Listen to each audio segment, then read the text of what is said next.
ಎಲ್ಲ ಕನ್ನಡದ ಮನಸ್ಸುಗಳಿಗೆ ನಮಸ್ಕಾರ. ಪ್ರಮುಖ ಹಾಗೂ ಸ್ವಾರಸ್ಯಕರ ಸುದ್ದಿಗಳೊಂದಿಗೆ ನಾನು ಅಕ್ಷತಾ ಕುಲಕರ್ಣಿ. ನೀವು ನೋಡ್ತಾ ಇದ್ದೀರಿ ಬಿಬಿ ನ್ಯೂಸ್ ಕನ್ನಡ. ಇದು ಫಸ್ಟ್ ಫೋಕಸ್.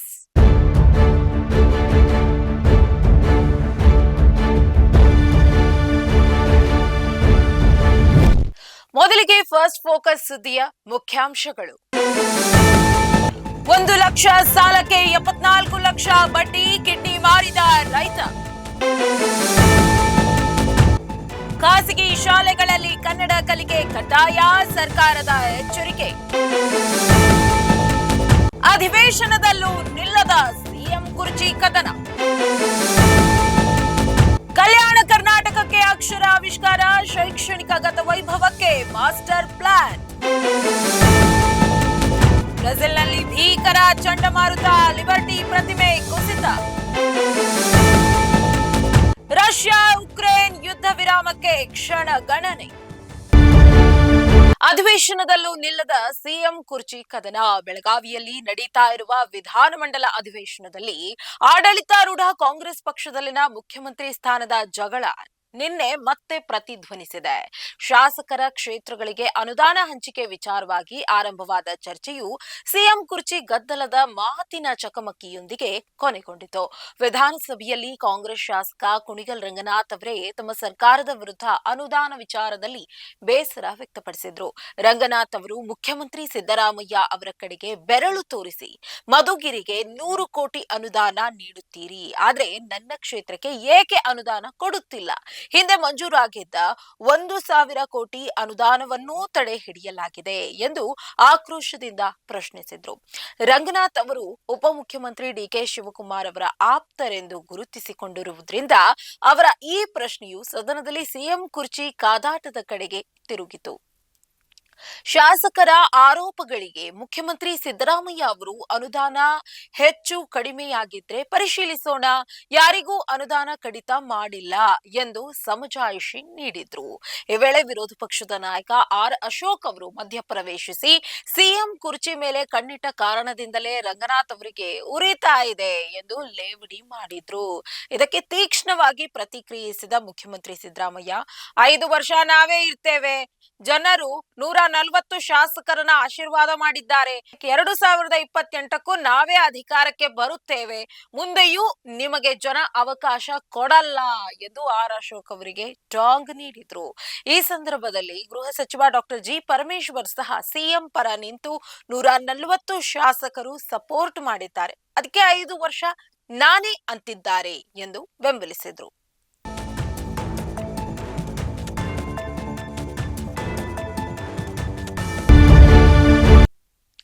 ಖಾಸಗಿ ಶಾಲೆಗಳಲ್ಲಿ ಕನ್ನಡ ಕಲಿಕೆ ಕಡ್ಡಾಯ, ಸರ್ಕಾರದ ಎಚ್ಚರಿಕೆ. ರಾಜ್ಯದ ಎಲ್ಲಾ ಖಾಸಗಿ ಶಾಲೆಗಳಲ್ಲಿ ಕನ್ನಡ ಭಾಷೆಯನ್ನ ಕಡ್ಡಾಯವಾಗಿ ಕಲಿಸಬೇಕು. ಈ ನಿಯಮವನ್ನ ಉಲ್ಲಂಘಿಸುವ ಶಾಲೆಗಳ ವಿರುದ್ಧ ಕಠಿಣ ಕ್ರಮ ಜರುಗಿಸುವುದಾಗಿ ಶಾಲಾ ಶಿಕ್ಷಣ ಸಚಿವ ಮಧು ಬಂಗಾರಪ್ಪ ಅವರು ಎಚ್ಚರಿಕೆ ನೀಡಿದ್ದಾರೆ.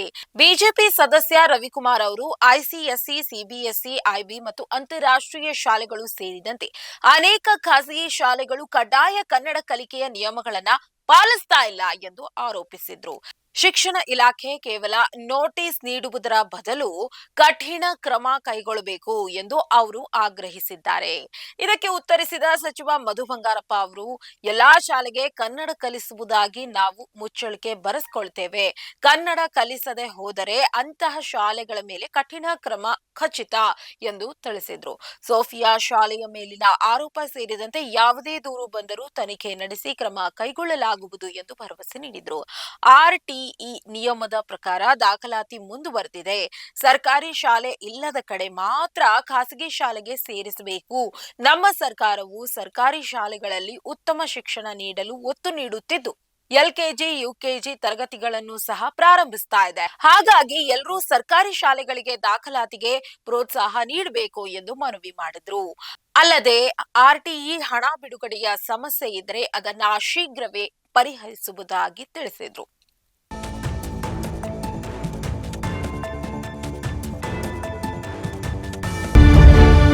ಕಲ್ಯಾಣ ಕರ್ನಾಟಕಕ್ಕೆ ಅಕ್ಷರ ಆವಿಷ್ಕಾರ, ಶೈಕ್ಷಣಿಕ ಗತವೈಭವಕ್ಕೆ ಮಾಸ್ಟರ್ ಪ್ಲಾನ್. ಕಲ್ಯಾಣ ಕರ್ನಾಟಕ ಪ್ರದೇಶ ಅಭಿವೃದ್ಧಿ ಮಂಡಳಿ ನೇಮಿಸಿದ್ದ ಶಿಕ್ಷಣ ತಜ್ಞರ ಸಮಿತಿಯು ಅಕ್ಷರ ಆವಿಷ್ಕಾರ ಎಂಬ ಹೆಸರಿನೊಂದಿಗೆ ಸಮಗ್ರ ವರದಿಯನ್ನ ಸಿದ್ಧಪಡಿಸಿದ್ದು ಈ ಭಾಗದಲ್ಲಿ ಶೈಕ್ಷಣಿಕ ಕ್ರಾಂತಿಗೆ ಹೊಸ ಹಾದಿ ರೂಪಿಸಿದೆ. ಡಾಕ್ಟರ್ ಛಾಯಾ ದೇಗಾಂವ್ಕರ್ ನೇತೃತ್ವದ ಸಮಿತಿಯು 100ಕ್ಕೂ ಹೆಚ್ಚು ಶಾಲೆಗಳಿಗೆ ಭೇಟಿ ನೀಡಿ ಈ ಕಠೋರ ವಾಸ್ತವಾಂಶಗಳನ್ನ ವರದಿಯಲ್ಲಿ ದಾಖಲಿಸಿದೆ. ಪ್ರಾಥಮಿಕ ಶಾಲಾ ಮಟ್ಟದಲ್ಲಿ ಗಣನೀಯ ಶಿಕ್ಷಕರ ಕೊರತೆ, ರಾಜ್ಯದ ಎಸ್ಎಸ್ಎಲ್ಸಿ ಸರಾಸರಿ ಫಲಿತಾಂಶ 66.14 ಇದ್ದರೆ ಕಲ್ಯಾಣ ಕರ್ನಾಟಕದ ಸರಾಸರಿ ಕೇವಲ 53.40 ಮಾತ್ರ. ಅದರಲ್ಲೂ ಕಲಬುರಗಿ ಜಿಲ್ಲೆಯಲ್ಲಿ ಫಲಿತಾಂಶ ಅತ್ಯಂತ ಕಡಿಮೆ ಇದೆ. 9 ಮತ್ತು 10ನೇ ತರಗತಿಯ ಹಂತದಲ್ಲಿ ಸುಮಾರು 12% ವಿದ್ಯಾರ್ಥಿಗಳು ಶಾಲೆಯಿಂದಲೇ ಹೊರಗುಳಿತಾ ಇರುವುದು ಆತಂಕಕಾರಿ ವಿಷಯವಾಗಿದೆ. ಈ ಸವಾಲುಗಳನ್ನ ನಿಭಾಯಿಸಲು ಸಮಿತಿಯು ಅಕ್ಷರ ಆವಿಷ್ಕಾರ ಎಂಬ ನವೀನ ಕಾರ್ಯಕ್ರಮವನ್ನ ಶಿಫಾರಸು ಮಾಡಿದೆ. ಇದರ ಪ್ರಮುಖ ಅಂಶಗಳು ಹೀಗಿವೆ. ಶಾಲೆಗಳಲ್ಲಿ ಬೋಧನೆಯ ಗುಣಮಟ್ಟವನ್ನ ಹೆಚ್ಚಿಸಲು ಸ್ಪರ್ಧಾತ್ಮಕ ಮತ್ತು ಫಲಿತಾಂಶ ಆಧಾರಿತ ಕಲಿಕೆಗೆ ಒತ್ತು ನೀಡಲಾಗುವುದು. ಉತ್ತಮ ಸಾಧನೆ ಮಾಡುವ ಶಾಲೆಗಳು, ಕ್ಲಸ್ಟರ್ಗಳು ಮತ್ತು ಜಿಲ್ಲೆಗಳಿಗೆ ವಿಶೇಷ ಮಾನ್ಯತೆ ಮತ್ತು ಗೌರವ ನೀಡಲಾಗುತ್ತೆ. ಮುಂದಿನ 5 ವರ್ಷಗಳ ಅವಧಿಯಲ್ಲಿ 350 ಕರ್ನಾಟಕ ಪಬ್ಲಿಕ್ ಶಾಲೆಗಳನ್ನ ಆರಂಭಿಸಲು ಯೋಜನೆ. ಇವುಗಳಲ್ಲಿ 200 ಶಾಲೆಗಳನ್ನ ನೇರವಾಗಿ ಕೆಕೆಆರ್ಡಿಬಿ ವತಿಯಿಂದಲೇ ಸ್ಥಾಪಿಸಿ ಅತ್ಯುತ್ತಮ ಮೂಲ ಸೌಕರ್ಯ ಒದಗಿಸಲಾಗುವುದು. ಖಾಲಿ ಇರುವ ಎಲ್ಲ ಶಿಕ್ಷಕರ ಹುದ್ದೆಗಳನ್ನ ತಕ್ಷಣವೇ ಭರ್ತಿ ಮಾಡಲಾಗುವುದು ಮತ್ತು ವರ್ಗಾವಣೆ ನೀತಿಯಲ್ಲಿ ಈ ಪ್ರದೇಶಕ್ಕೆ ಅನುಕೂಲಕರ ಬದಲಾವಣೆಗಳನ್ನ ತರುವುದು. ಮೂಲ ಸೌಕರ್ಯ, ಶೌಚಾಲಯ, ಶುದ್ಧ ಕುಡಿಯುವ ನೀರು ಮತ್ತು ಹೆಚ್ಚುವರಿ ಕೊಠಡಿಗಳಂತಹ ಮೂಲಭೂತ ಸೌಕರ್ಯಗಳ ಕೊರತೆ ನೀಗಿಸಲು ಆದ್ಯತೆ. ಕೆಕೆಆರ್ಡಿಬಿ ತನ್ನ ಒಟ್ಟು ಬಜೆಟ್ನ 25% ಹಣವನ್ನ ಶಿಕ್ಷಣ ಕ್ಷೇತ್ರಕ್ಕೆ ಮೀಸಲಿಡುವ ಮೂಲಕ ಈ ಮಹತ್ವಾಕಾಂಕ್ಷೆಯ ಯೋಜನೆಗೆ ಬಲ ನೀಡಲು ಮುಂದಾಗಿದೆ. ಸರ್ಕಾರದ ರಾಜಕೀಯ ಇಚ್ಛಾಶಕ್ತಿ, ಕೆಕೆಆರ್ಡಿಬಿಯ ಹಣಕಾಸಿನ ಬೆಂಬಲ ಮತ್ತು ಸಮುದಾಯದ ಸಹಭಾಗಿತ್ವದೊಂದಿಗೆ ಮುನ್ನಡೆದ್ರೆ ಕಲ್ಯಾಣ ಕರ್ನಾಟಕವು ಶೀಘ್ರದಲ್ಲೇ ಅರಿವಿನ ಕರ್ನಾಟಕವಾಗಿ ಬದಲಾಗುವುದರಲ್ಲಿ ಸಂಶಯವಿಲ್ಲ.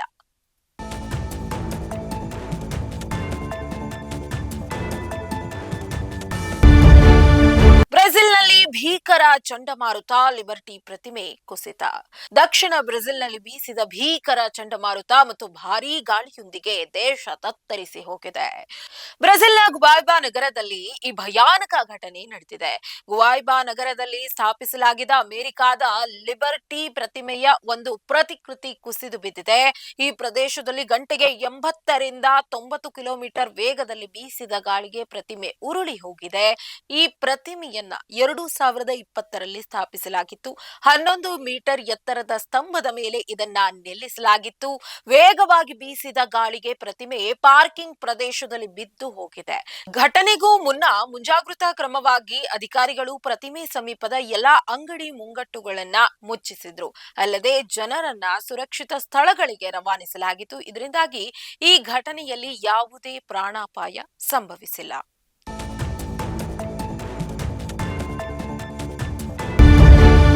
ರಷ್ಯಾ ಉಕ್ರೇನ್ ಯುದ್ಧ ವಿರಾಮಕ್ಕೆ ಕ್ಷಣಗಣನೆ.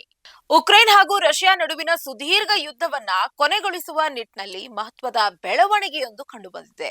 ಶಾಂತಿ ಒಪ್ಪಂದದ ಪ್ರಸ್ತಾವದ ಕರಡು ಅಂತಿಮ ಹಂತ ತಲುಪಿದ್ದು, ಇದನ್ನು ಶೀಘ್ರದಲ್ಲೇ ರಷ್ಯಾದ ಮುಂದೆ ಮಂಡಿಸಲಾಗುವುದು ಎಂದು ಉಕ್ರೇನ್ ಅಧ್ಯಕ್ಷ ವೊಲೋಡಿಮಿರ್ ಝೆಲೆನ್ಸ್ಕಿ ಘೋಷಿಸಿದ್ದಾರೆ. ಬರ್ಲಿನ್ನಲ್ಲಿ ಅಮೆರಿಕದ ಉನ್ನತ ಅಧಿಕಾರಿಗಳು ಮತ್ತು ಐರೋಪ್ಯ ಒಕ್ಕೂಟದ ನಾಯಕರ ಜೊತೆ ಸೋಮವಾರ ನಡೆದ ಸಭೆಯ ಬಳಿಕ ಅವರು ಮಾಧ್ಯಮಗಳೊಂದಿಗೆ ಮಾತನಾಡಿದ್ರು. ಸಭೆಯಲ್ಲಿ ಶಾಂತಿ ಒಪ್ಪಂದದ ಕರಡಿನ ಕುರಿತು ವಿವರವಾಗಿ ಚರ್ಚೆ ನಡೆದಿದ್ದು, ಅದು ಫಲಪ್ರದವಾಗಿದೆ ಎಂದು ಝೆಲೆನ್ಸ್ಕಿ ಹೇಳಿದ್ರು. ಆದ್ರೆ ಒಂದು ಪ್ರಮುಖ ವಿಷಯದ ಕುರಿತು ಇನ್ನೂ ಪರಿಹಾರ ಕಂಡುಕೊಳ್ಳಬೇಕಿದೆ ಎಂದು ಅವರು ಮಾಹಿತಿಯನ್ನ ನೀಡಿದ್ದಾರೆ. ರಷ್ಯಾ ಆಕ್ರಮಿಸಿಕೊಂಡಿರುವ ಉಕ್ರೇನ್ ಪ್ರದೇಶಗಳ ಸ್ಥಿತಿ ಕುರಿತ ವಿಚಾರ ಇನ್ನೂ ಬಗೆಹರಿದಿಲ್ಲ. ಈ ನಿಟ್ಟಿನಲ್ಲಿ ಪರಿಹಾರ ಕಂಡುಕೊಳ್ಳಲು ಅಧಿಕಾರಿಗಳು ಪ್ರಯತ್ನಿಸ್ತಾ ಇದ್ದಾರೆ ಎಂದು ಝೆಲೆನ್ಸ್ಕಿ ತಿಳಿಸಿದ್ದಾರೆ. ಶಾಂತಿ ಪ್ರಸ್ತಾವದ ವಿಚಾರಗಳು ಕೆಲವೇ ದಿನಗಳಲ್ಲಿ ಅಂತಿಮಗೊಳ್ಳುವ ಸಾಧ್ಯತೆ ಇದೆ. ಇದು ಅಂತಿಮಗೊಂಡ ನಂತರ ಅಮೆರಿಕದ ರಾಯಭಾರಿಗಳು ಈ ಪ್ರಸ್ತಾವವನ್ನ ರಷ್ಯಾದ ಮುಂದೆ ಮಂಡಿಸಲಿದ್ದಾರೆ. ಮುಂದಿನ ವಾರಾಂತ್ಯದಲ್ಲಿ ಅಮೆರಿಕದಲ್ಲಿ ಉನ್ನತ ಮಟ್ಟದ ಮತ್ತೊಂದು ಸಭೆ ನಡೆಯುವ ಸಾಧ್ಯತೆ ಇದೆ. ಆ ಸಭೆ ನಡೆಯುವುದಕ್ಕೂ ಮುನ್ನವೇ ಶಾಂತಿ ಪ್ರಸ್ತಾವ ಅಂತಿಮ ರೂಪ ಪಡೆಯುವ ನಿರೀಕ್ಷೆ ಇದೆ ಎಂದು ಝೆಲೆನ್ಸ್ಕಿ ವಿಶ್ವಾಸ ವ್ಯಕ್ತಪಡಿಸಿದ್ದಾರೆ. ಈ ಮೂಲಕ ಜಗತ್ತಿನ ಶಾಂತಿ ಕದಡಿಸಿದ ದೀರ್ಘ ಯುದ್ಧವೊಂದು ಅಂತ್ಯಗೊಳ್ಳುವ ನಿರೀಕ್ಷೆ ಇದೆ.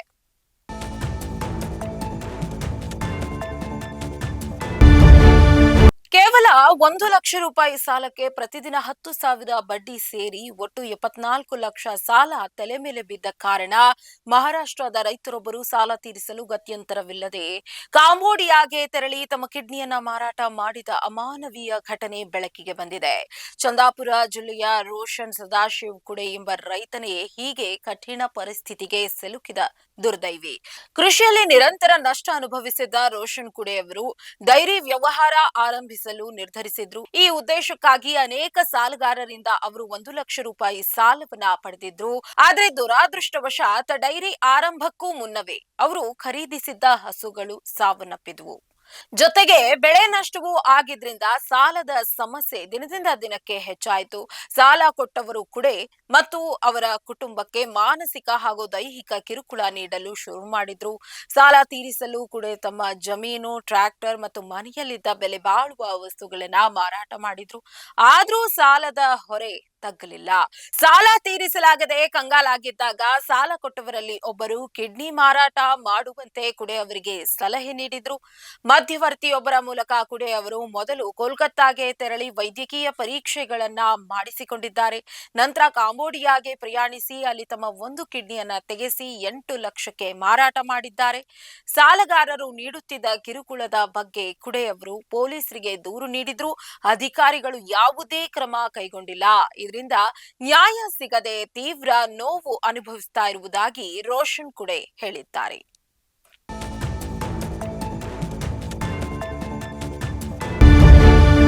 ಐಪಿಎಲ್ ಮಿನಿ ಹರಾಜು, ಆರ್ಸಿಬಿಗೆ ಅಯ್ಯರ್ ಎಂಟ್ರಿ. ಅಬುಧಾಬಿಯ ಇತಿಹಾದ್ ಅರೆನಾದಲ್ಲಿ ಇಂಡಿಯನ್ ಪ್ರೀಮಿಯರ್ ಲೀಗ್ಸ್ನ 19ನೇ ಆವೃತ್ತಿಯ ಹರಾಜು ನಡೀತಾ ಇದೆ. ಈ ಹರಾಜಿನಲ್ಲಿ ಒಟ್ಟು 369 ಆಟಗಾರರ ಹೆಸರುಗಳು ಬಂದಿವೆ. ರಾಯಲ್ ಚಾಲೆಂಜರ್ಸ್ ಬೆಂಗಳೂರು ತಂಡ ಹರಾಜಿಗೂ ಮುನ್ನ 17 ಆಟಗಾರರನ್ನ ಉಳಿಸಿಕೊಂಡಿತ್ತು. ಹರಾಜಿಗೆ 16.40 ಕೋಟಿ ಬಜೆಟ್ನೊಂದಿಗೆ ಬಂದಿರುವ ಆರ್ಸಿಬಿ ಇದೀಗ ಪ್ರಮುಖ ಆಟಗಾರರನ್ನ ಖರೀದಿಸಿದೆ. ಆರ್ಸಿಬಿ ಫ್ರಾಂಚೈಸಿಯು 2ನೇ ಸುತ್ತಿನಲ್ಲಿ ಸ್ಟಾರ್ ಆಲ್ರೌಂಡರ್ ವೆಂಕಟೇಶ್ ಅಯ್ಯರ್ ಅವರನ್ನ ಬರೋಬ್ಬರಿ 7 ಕೋಟಿಗೆ ಖರೀದಿಸಿದೆ. ಕಳೆದ ಸೀಸನ್ ಅಲ್ಲಿ ಅಯ್ಯರ್ ಅವರು ಕೋಲ್ಕತ್ತಾ ನೈಟ್ ರೈಡರ್ಸ್ ತಂಡದ ಪರ ಆಡಿದ್ರು. ಆದ್ರೆ ಕಳೆದ ವರ್ಷದ ಹರಾಜಿನಲ್ಲಿ ಅವರು 23.75 ಕೋಟಿಗೆ ಕೆಕೆಆರ್ ಪಾಲಾಗಿದ್ರು. ಅದಕ್ಕೆ ತಕ್ಕುದಾದ ಪ್ರದರ್ಶನ ಬಂದಿರಲಿಲ್ಲ. ಇದೀಗ ಆರ್ಸಿಬಿಯಲ್ಲಿ ವೆಂಕಟೇಶ್ ಅಯ್ಯರ್ ಪ್ರದರ್ಶನ ಹೇಗಿರುತ್ತೆ ಅನ್ನೋ ಕುತೂಹಲ ಹೆಚ್ಚಾಗಿದೆ. ಇದರ ಜೊತೆಗೆ ವೆಸ್ಟ್ ಇಂಡೀಸ್ ವಿರುದ್ಧದ ಟೆಸ್ಟ್ ಸರಣಿಯಲ್ಲಿ ಉತ್ತಮ ಪ್ರದರ್ಶನ ನೀಡಿದ್ದ ನ್ಯೂಜಿಲೆಂಡ್ ವೇಗಿ ಜಾಕೋಬ್ ಡಫಿ ಅವರನ್ನು ಕೂಡ ಆರ್ಸಿಬಿ 2 ಕೋಟಿ ರೂಪಾಯಿಗೆ ಖರೀದಿಸಿದೆ. ಐಪಿಎಲ್ ನಿಯಮದ ಪ್ರಕಾರ ಒಂದು ತಂಡದಲ್ಲಿ ಗರಿಷ್ಠ 25 ಆಟಗಾರರನ್ನ ಹೊಂದಲು ಅವಕಾಶವಿದೆ. ಆರ್ಸಿಬಿ ಈಗಾಗಲೇ 17 ಆಟಗಾರರನ್ನ ರಿಟೈನ್ ಮಾಡಿಕೊಂಡಿತ್ತು. ಈಗ 2 ಆಟಗಾರರನ್ನ ಖರೀದಿ ಮಾಡಿರುವುದರಿಂದ ಒಟ್ಟು 19 ಆಟಗಾರರಾಗಿದ್ದಾರೆ. ಇನ್ನು 6 ಆಟಗಾರರನ್ನ ಖರೀದಿಸುವ ಅವಕಾಶವಿದ್ದು ಆರ್ಸಿಬಿ ಜೇಬಿನಲ್ಲಿ 7.40 ಕೋಟಿ ರೂಪಾಯಿಗಳಿವೆ.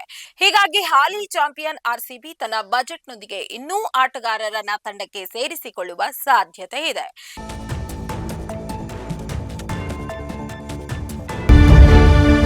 ಇದಾಗಿತ್ತು ಈ ಕ್ಷಣದ ನ್ಯೂಸ್ ಫಸ್ಟ್ ಫೋಕಸ್.